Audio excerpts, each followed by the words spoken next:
Satgas Penanganan COVID-19 Suharyanto menandatangani Surat Keputusan Nomor 1 Tahun 2022 tentang pintu masuk atau entry point, tempat karantina dan kewajiban RT-PCR bagi warga negara Indonesia pelaku perjalanan luar negeri pada 1 Januari 2022. Peraturan ini guna menindaklanjuti perkembangan situasi penanganan COVID-19 yang memerlukan penyesuaian mekanisme pengendalian terhadap perjalanan luar negeri.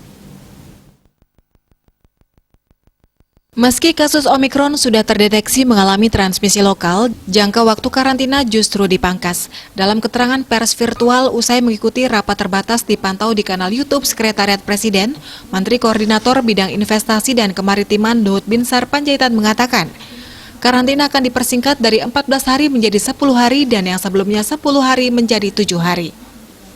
Omikron saat ini sudah terdeteksi di 132 negara dan Indonesia masuk di ranking 40 dilihat dari jumlah kasusnya.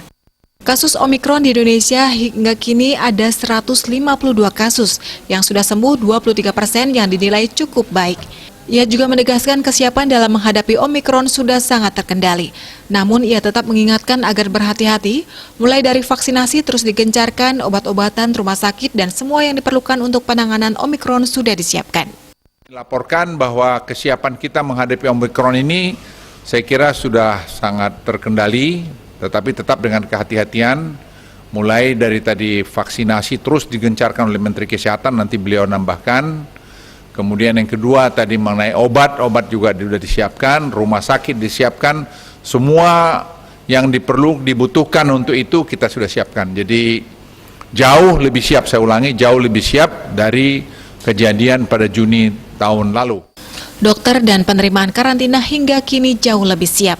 Pihaknya tidak bisa memberikan diskresi-diskresi karena hanya mengacu pada instruksi Mendagri. Kunci melonjaknya kasus Omikron di dunia menurutnya karena tidak disiplin dalam prokes. Yang mengklaim Indonesia lebih baik penanganan kasus Omikronnya dibanding India karena lebih disiplin memakai masker. Selain itu pemantauan yang dilakukan secara rutin, Presiden Jokowi melakukan ratas evaluasi setiap Senin, disebut tidak terjadi hampir di banyak negara di dunia. Bali Post melaporkan.